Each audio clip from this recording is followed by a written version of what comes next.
So, good morning. Welcome to a brand new week. I hope you had an enjoyable week, or at least you endured our country. It's all good. Don't worry, it will get better someday when we decide to make it better. But I'll come by this morning to talk to you about a subject I have titled The Critical Mass. Perhaps I should have tweaked that title a wee bit and probably title it The Required Critical Mass. This has crossed my mind, but I think it's best we left it as it is and just call it the critical mass. But what do I mean by the critical mass? Exactly what is the critical mass?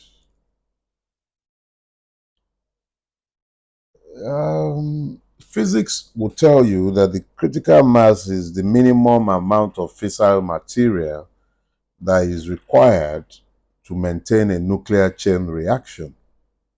See, one of the wonderment of this world is that whilst I could never pass mathematics until I became ingenious, I have always managed to pass physics.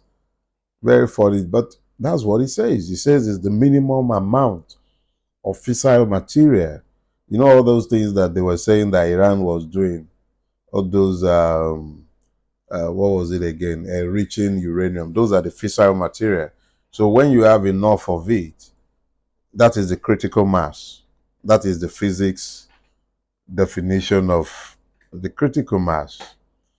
But sociology would define it as the minimum size or amount of resources required to start or to maintain a venture. The minimum size or amount of resources, whether that is manpower, whatever is required to get it going. That is what social sciences generally would define the critical mass to be. But I found a definition online, one that is more attuned to society and sociology. And it says a critical mass is a group of people who make a drastic change,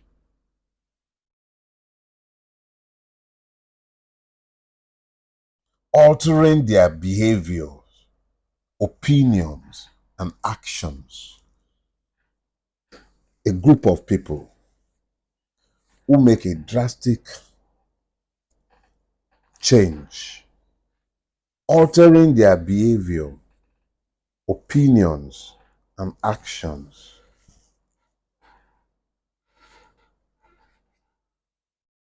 So, what is your business with a critical mass? You should ask. So, let me see if we can tie all these up somewhat. So, we live in a country that is essentially dysfunctional. Nothing is working as it should work. The judiciary is anything but the last hope of the common man. It is as debauched as the police station. Those we claim to have elected, we certainly did not elect. They selected themselves. The Nigerian is anything but a citizen, and Nigeria is anything but a state. It is gangster's paradise the way it is right now.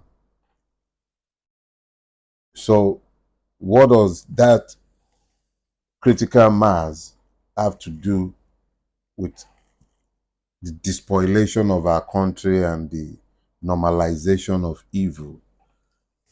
It is that without a critical mass of us as a collective desiring a better Nigeria to the point where we demand that the right things be done and that Nigeria be subjected to the rule of law in the place of the rule of men. Until we get to that point where there is a critical mass that is demanding a departure from our sickening abnormalcy that has become normalcy, until there are enough people who agree that there exists the need to make a drastic change, drastic to the point where the person's ethnicity, his religion, his beliefs or non-beliefs should not matter in your evaluation of his humanity. Drastic in the sense that you alter your behavior. You agree there is a critical mass. You know what it is about salt, right? So you are salting a pot of soup. You don't salt based on the amount of salt you've got. You salt based on what is appropriate. So the amount of salt you're using to alter the bland taste of the stew is dependent on your evaluation of what is required, and that is the critical mass of salt you're going to use, because that is what is enough. The critical mass in changing society is not unlike that, actually. It simply means that if we have just 1 million Nigerians, just 1 million Nigerians desirous of change, who decide that they will come out and demand the kind of change that benefits everybody across the length and breadth of the country. Okay, let me give you another case in point. EndSARS. I remember months before EndSARS, about April, May, maybe June, early first, second quarter of 2020, I had occasion to speak with a few brothers. And I remember telling them at the time that we would appear to be sleeping through a revolution. And they almost universally asked why I would draw that conclusion. And I explained that I could feel that we were at an inflection point in the history of Nigeria, and that the people were desirous of change, genuine change in the direction of the country. But we were speaking over their heads. These were I just didn't feel comfortable with where we were at the time. This was in 2020. And lo and behold, the EndSARS protests started slowly. Some of us, I was quite skeptical about anything of substance happening. So I just maintained my distance and I was watching from afar. And when someone like Dele tried to initially get involved and he was being given the cold shoulder, it reinforced my belief that let's just leave these kids. But it grew, and a critical mass was formed. But that critical mass was not critical enough. It wasn't critical enough in the sense that matters snowballed beyond EndSARS. It soon became about end bad governance, end impunity, end this, end corruption, end that. We actually got to the inflection point that I had mentioned to comrades earlier in the year.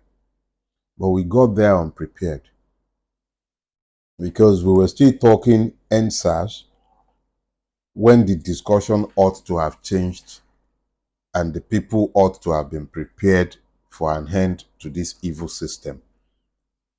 So, events happened ahead of us. We slept through a revolution.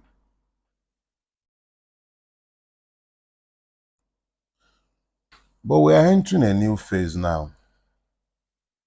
And that new phase is where this critical mass is required if our children and our children's children are ever going to be freed of the blight that is currently called Nigeria. And I would explain. This system has eloquently introduced itself to Nigerians. The PDP is the APC is the PDP. I would even go as far as to say that the Labour Party is the PDP is the Labour Party, is the APC.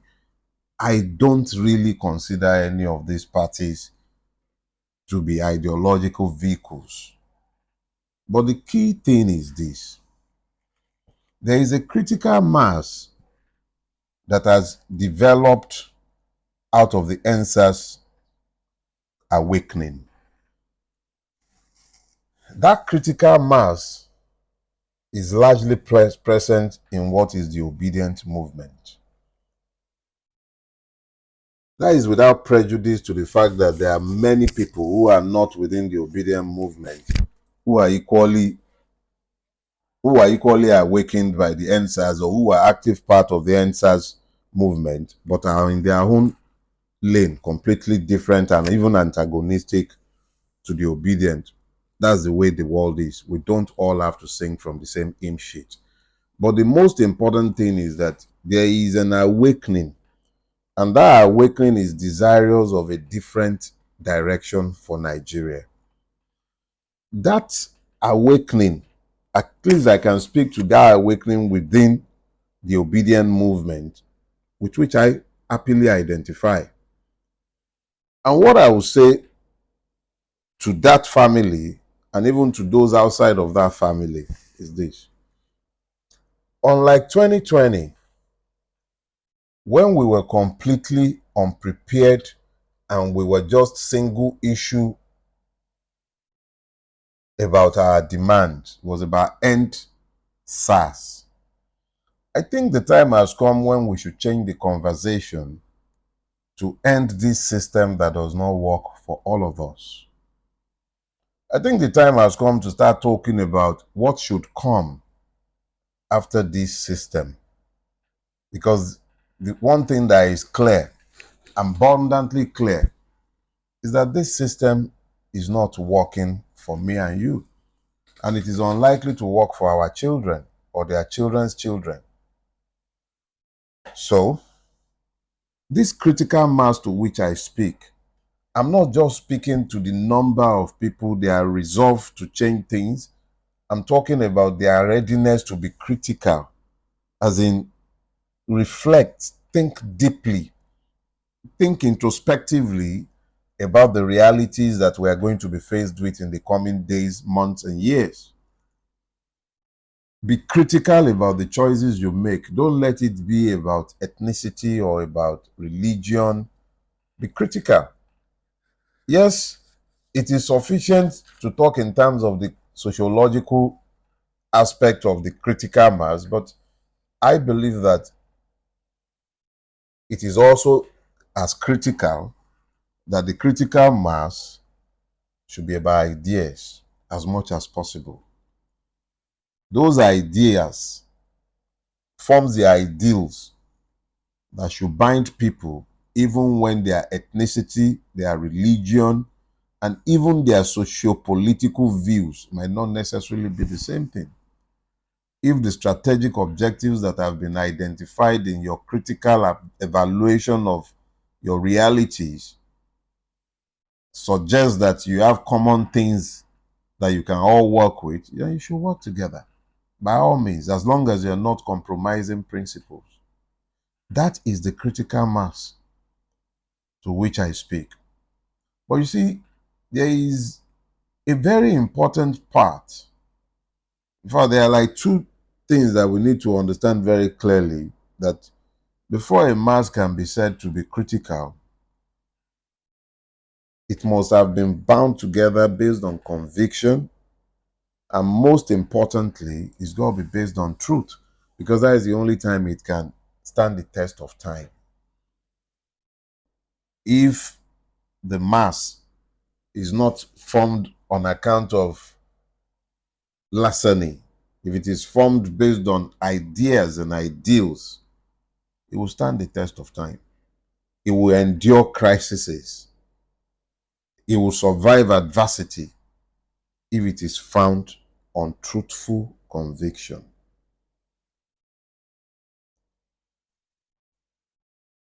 The critical mass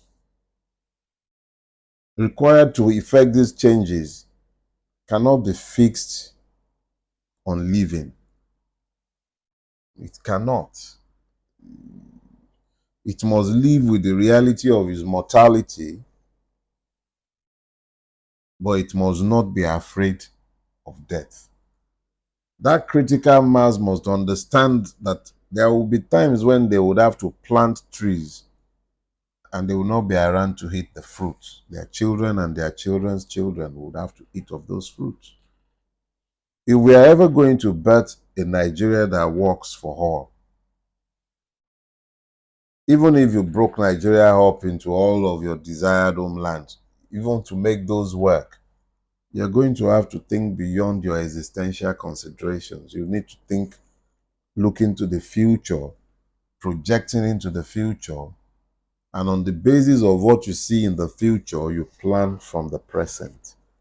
This is the only way that a critical mass can be effective in changing the situation in which we have found ourselves. There must be vision clarity. You know my favorite Bible verse, Habakkuk chapter 2. The vision is for an appointed time. Though it tarries, wait for it. Wait. We can talk about waiting from now to kingdom come, but understand that he's not saying sleep and be waiting. Set that. Wait is an active thing. Wait for it. Write it down. Make it plain that those who read it may run with it. Your vision must be clear as a critical mass. That vision that you all share has to be clear. It has to be precise. It is required that that vision is understandable by the next person who is reading it. That's the only time they can possibly run with it.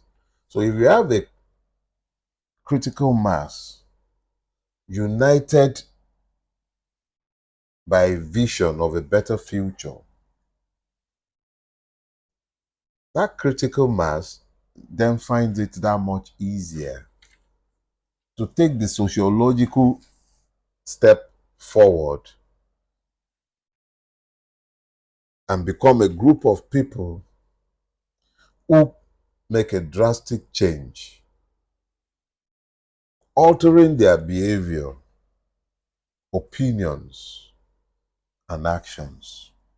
If we're going to change Nigeria, we're going to need to take drastic actions. We're going to have to alter our behaviors. We're going to have to change our opinions. We're going to have to take actions and change our actions. There are multiple things that we're going to need to do as a collective. But that critical mass must be built consciously. So I come around this week to talk to you about that critical mass. You should be part of that mass. You're not going to live forever. You won't. None of us will. No matter how much money you amass, you can't live forever. And there is no way you can actually look to the country that we have built and believe that you are going to rest easy in your grave if there is a consciousness beyond the now. If you truly desire to rest in peace, I do. You've got to be part of a critical mass desirous of changing this country. We should be having conversations, speaking to the bones and flesh of the kind of change that we expect to see, the kind of Nigeria that we expect to bequeath to our children. But whatever we're going to do, that critical mass must also be critical. Watch this space. We're going to build that critical mass together. The coming days, weeks, and months. God bless you. Have a blessed week ahead and do enjoy the rest of your week. Bye-bye.